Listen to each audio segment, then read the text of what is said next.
26 review number 1. True or false, and explain. The p-value of a test equals its observed significance level. True. The alternative hypothesis is another way of explaining the results. It says the difference is due to chance. False. It says the difference is not due to chance. The null hypothesis says that the difference is due to chance. Okay, number 2. With a perfectly balanced roulette wheel, in the long run, red numbers should turn up 18 out of 38 times. To test its wheel, one casino records the results of 3,800 plays, finding 1,890 red numbers. Is that too many or chance variation? Well, if the wheel is true, how many do we expect to be red if we do 3,800 draws? 1,800. And we ended up with 1,890. So we were 92 large. Is that due to chance or not? Okay, well, we're going to have to use percentages in this case because we don't have any SDs. So we need to switch over and say the expected value is 18 over 38, which is 47.37%. And we ended up with 1,890 divided by 3,800. We ended up with 49.74%. Now, which number do I use to create the SD? The 47 or the 49?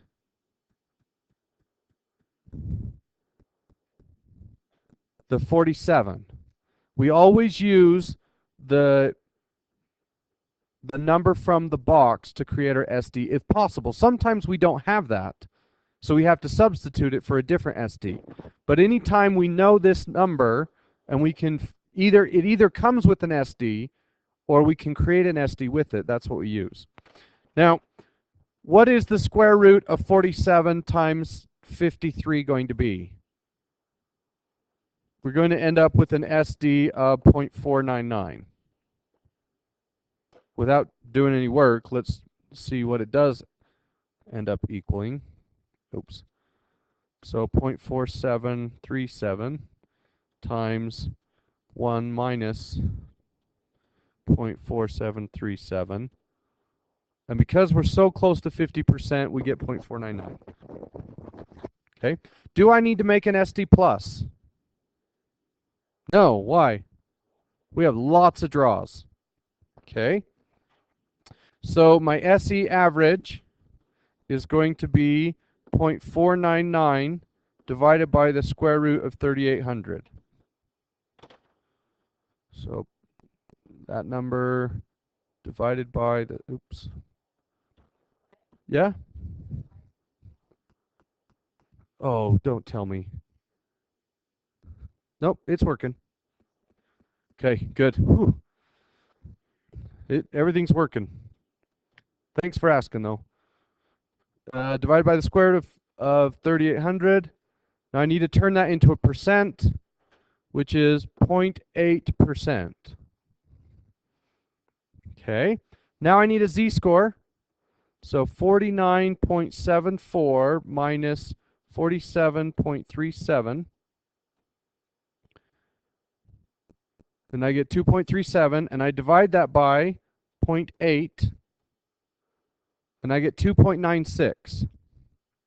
Now, we understand what 2.96 means. Do we accept the null or reject the null? We definitely reject the null. We say, no way, something's wrong. Okay? But the world out there doesn't understand that, so we need to shade norm. And we're going to shade norm from 2.9 to 5. Oh, and once again, you're not going to see my graph very well. It's there, it's just really tiny. And I get an area of 0.1%. So we reject the null and we say there is a significant or highly significant difference between 1890 and 1800. So this wheel is not perfectly balanced. It's biased. Okay. Is it still worth betting on? No. Why not? Well, but if the wheel is off by enough, it's actually worth it. But what number up here tells you it's not worth it? It's actually this one. What's wrong with that number? It's below 50%. If it was 50.1, then you could bet on red and you'd come out ahead. But you're still more likely to lose than you are to win. So even though it's off a little bit, it's not going to make the casino lose any money. Okay. B. Oh, wow. Okay. So the null said they're the same. The alternative said they're different. The null says the percentage of red in the box is equal to 47 point whatever it was. And the alternative says it's greater than. And the p-value was less than 1%. Were there too many reds? Yes. The wheel's not balanced. Okay, number 3. One kind of plant has only blue flowers and white flowers. According to a genetic model, the offspring of a certain cross have a 75% chance to be blue flowering and 25% to be white flowering.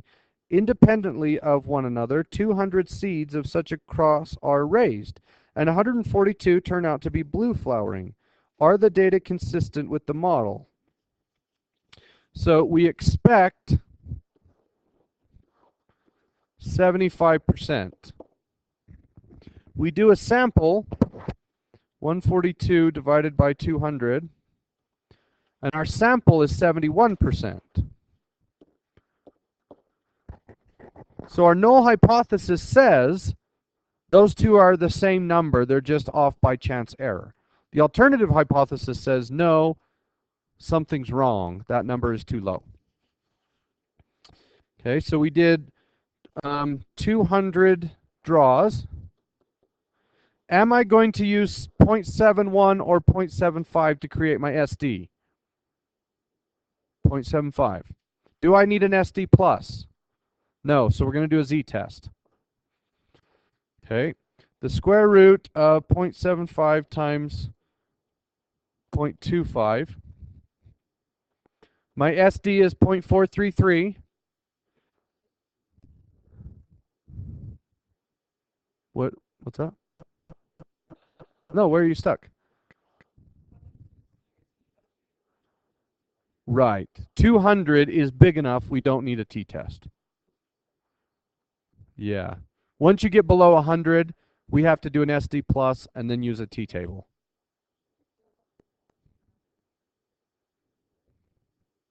That's what the worksheet is. Okay. So my SD is 0.433. Now I need to create an SE. I'm using percentages, so it would be an SEP. I divide by the square root of 200, and I get 3%. Okay. Now I create a z-score. 71 minus 75 is 4, divided by 3 is negative 1.3. Now, from that, we can determine whether we accept or reject the null. Do we accept it or do we reject it? We'll look at our z-table. The 5% mark is a z-score of 1.64. So did we get into the 5% range? No. So the area is going to be bigger than 5%, so we accept the null. All right, let me draw it out for you. So we want to find this area. If this area is 5% or lower, then I am extremely unlikely to get a score that small. Okay? So if that area is 5% or smaller, then we say reject the null, something's wrong. This cannot be explained by chance error. Okay? Well, what is the z-score for the 5% mark? It's 1.64. So I ended up with a z-score of 1.3, which is closer to the average, which will give me an area that's bigger than 5%. So if I shade norm, and I'm actually going to change my window so you can see it this time, finally.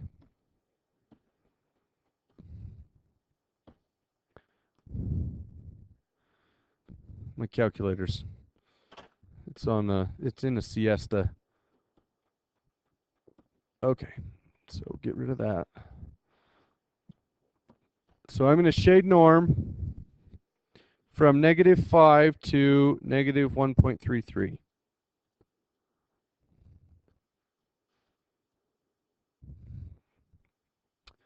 And I end up with an area that is it said 9.6%. So my p-value is 9.6. Okay? Is 9.6 very likely? Yes. It's inside my 95% goal. Okay? So this area is large, which means this number is explainable by chance. And the breaking point for a z-score is 1.64. If you want a highly significant result, then the breaking point is 2.78. Okay? All right, we'll do a whole bunch more of these. That was number 3, so number 5. A newspaper article says that on average, college freshmen spend 7.5 hours a week going to parties. How are you guys holding up? You're not in college yet, but that's a lot of partying. A week, yeah. I wasn't nearly that cool. Well, I'm assuming. Maybe it was some other problem I had. Maybe it was a hygiene issue. I don't know. One administrator does not believe these figures apply at her college, which has nearly 3,000 freshmen. She takes a simple random sample of 100 freshmen and interviews them.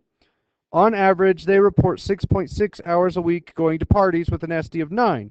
Is there a difference between 6.6 and 7.5?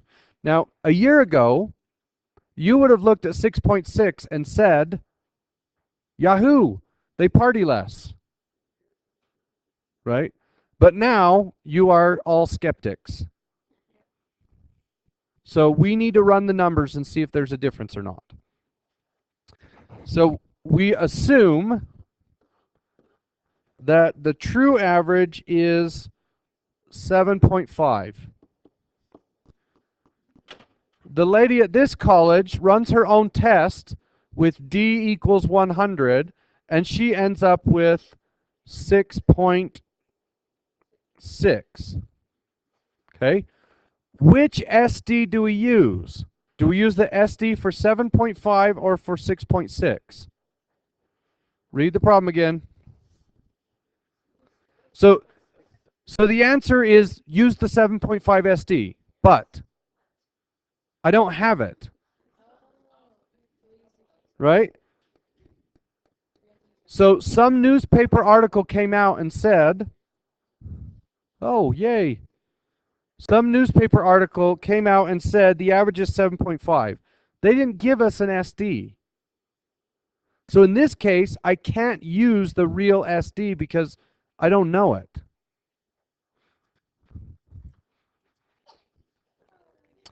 So the SD associated with this sample is 9. And once again, we would prefer to use this SD, but we didn't the article didn't give it to us, so we can't use it. We have to use this SD. Do we need an SD plus? No, because our draws are at 100. That's where we kind of quit doing the t-test. So we're going to say 6.6 minus 7.5 is 0.9. Now I need to turn this 9 into an SE or an SE average. So I divide it by the square root of 100, and I get 0.9. So I take my difference, and I divide it by 0.9. Oh, that's negative. And I get negative 1. Now, we know the answer. We don't need any more work. Do we accept the null or reject the null? Accept the null. Is 1 SE explainable by chance? Yes. But if you said that to everybody else in the school, they would say, I don't know what you mean. And you say, okay, I'm going to turn that into a percentage. So I shade norm from, I want to find this area over here. So -5 to -1.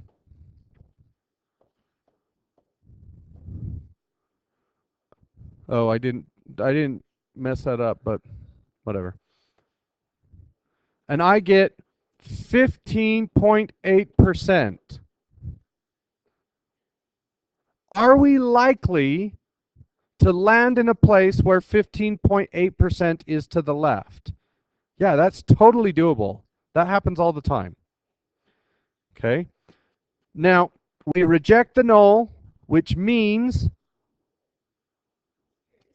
it clicked? Oh, good. So, what do we... Oh, we accept the null. Holy cow. No wonder you guys are confused. We accept the null.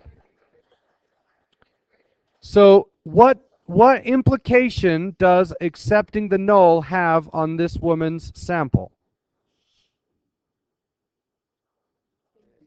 She's wrong. She was hoping that her school did not party as much as the other schools. Or I guess it didn't really say. Maybe she's hoping they do party. I don't know. But can we look at this small school of 3,000 students and say, those kids party less than the average college? No. Because our p-value was too big to reject the null. Our p-value is the 15%. Okay? Are we likely to take a sample and land 1 SE to the left of the average? Yes. How far left do we have to go before we start saying that's not likely? Well, we decide, and we either choose 5% or 1%. Where is the 5% line on the left? It's the z-score of -1.64. Where is the 1% line? It's -2.76. Those are the two magic numbers. And it's either significant or highly significant. And in this case, there is no significant difference.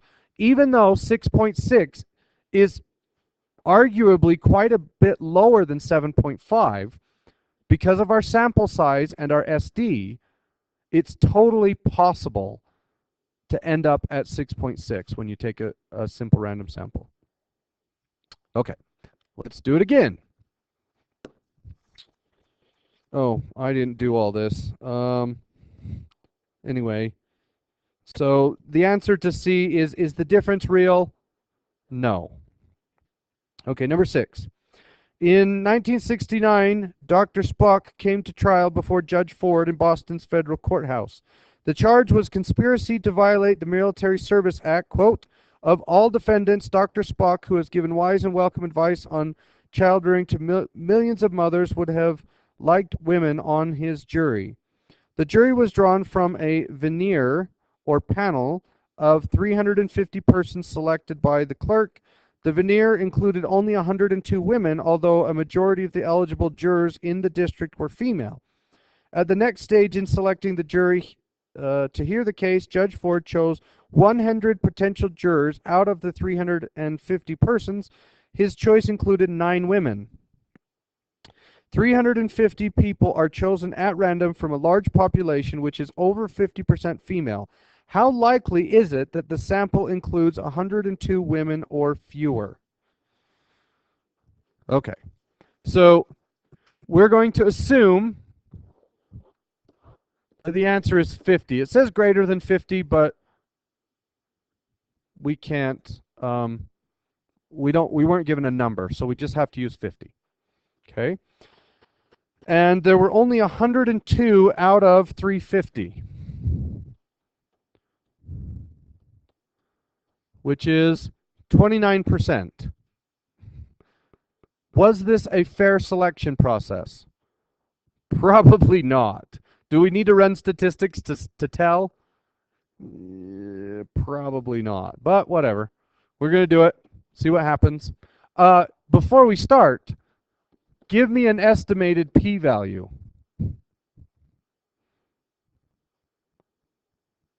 What do you think the p-value is going to be? 1%? Less than 1%? Could we go so far as to say 0%? That would be my guess. I am going to guess 0% because that's a long way. 29.14. Okay. Do I use the 50 or the 29 to create my SD? You always use the 50 if you can. And because it's a percentage, they didn't tell us any SDs. We used the SD shortcut for a 0, 1 box. So we're going to do the SD is the square root of 0.5 times 0.5. What is that?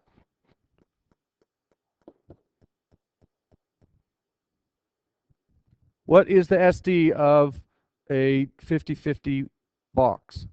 0.5. Do I need an SD plus?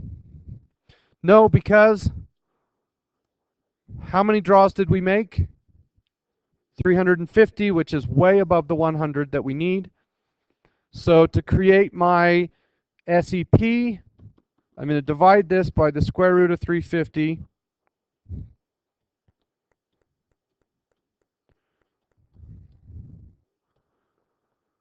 And I get 2.6%. Now what? 29.14 minus 50. What do I do with this? Divided by 2.6. Negative 8 is my z-score. Should I shade norm? No. Because we always choose negative 5 as our left bound. So we would be shading between negative infinity and negative 8. So did this guy receive a fair trial? No. Not even close. A jury was not representative of a jury of his peers. Now, I am assuming that he was convicted because it says he really wished there were women on the panel. And maybe the women would have convicted him too. But it's supposed to be a jury of your peers. And this setup does not reflect a jury of his peers. Okay, is this starting to make sense? Well, on the worksheet we're going to do, it's just the same thing over and over and over. And this is really statistics. All that stuff we did before, that's just kind of some probability stuff that's a little bit useful. But this is what statisticians do. They do samples and they decide if things are acceptable or not acceptable. All right, letter B. 100 people are chosen at random from a group consisting of 102 women and 248 men. How likely is it that the sample includes 9 women or fewer? So now we have a sample. That sample has 350 people in it. Of that 350, 102 are women. So there are 29.14% women in the group. Okay? If we choose 100 of those people, what's the chance that only 9 of them are women? So 9% if D equals 100. So the null says that 29% and 9% are the same. What do you think? No, probably not. Let's run the test. So I need a standard deviation, which is this. It's from that. So the square root of 0.29 times 0.71. So I get 0.45 is my SD. Divide that by the square root of 100. Oh, wait, did I need an SE plus? An SD plus? No, because I have 100 draws, and that's enough to use a z-test. So I get 29.4% plus or minus 4.5. So 9 minus 29 gives me a distance of 20. Divide that by 4.5, and I get a z-score of negative 4.4. Should I shade norm from negative 5 to negative 4.4? No, the answer is going to be really close to 0. I'm going to do it just to see what we get. See if it even registers. So negative 5 and negative 4 point, whole bunches of 4s.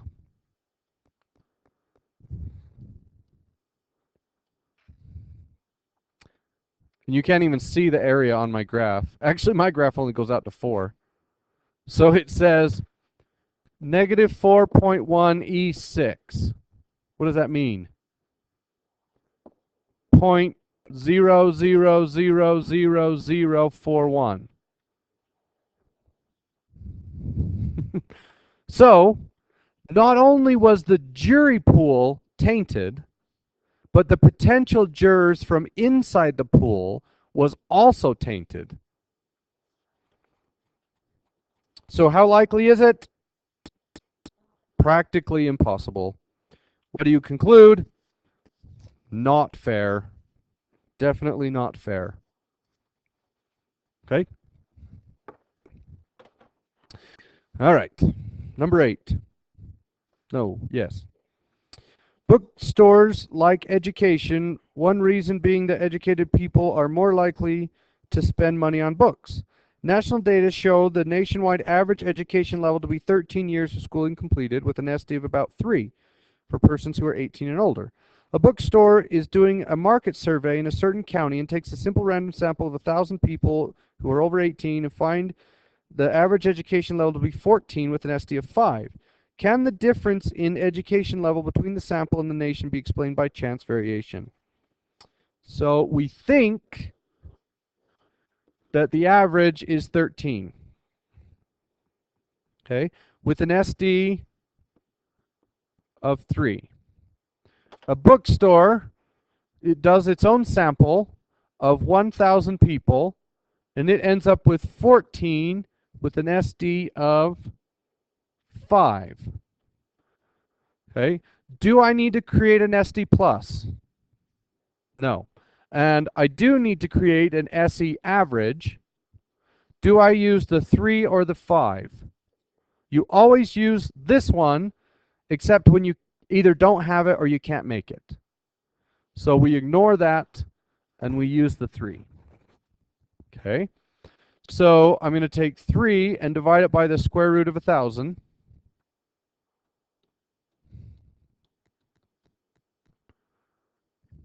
Oh, I missed.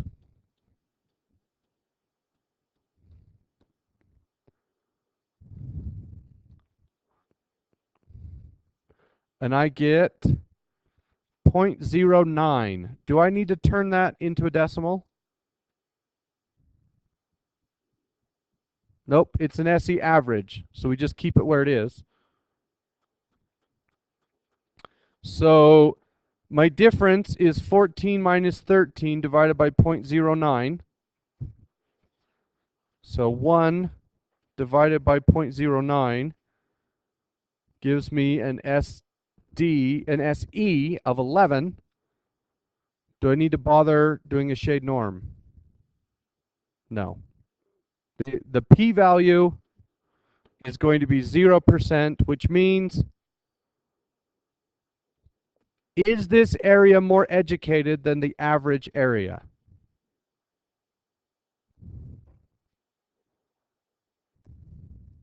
So, is the difference between these two explainable by chance? No. We reject the null and we accept the alternative. So, is this area more educated than the average place? Yes, this 14 is bigger than 13. Now, wait a minute. That's only a difference of 1. Why was I able to reject the null when it was such a small difference? What is it about this problem that allows us to reject the null? We did a lot of draws. So when you do 1,000 draws, your SE is really small. If we only would have done 100 draws, then we probably would have got a different result. But 1,000 draws is very reliable.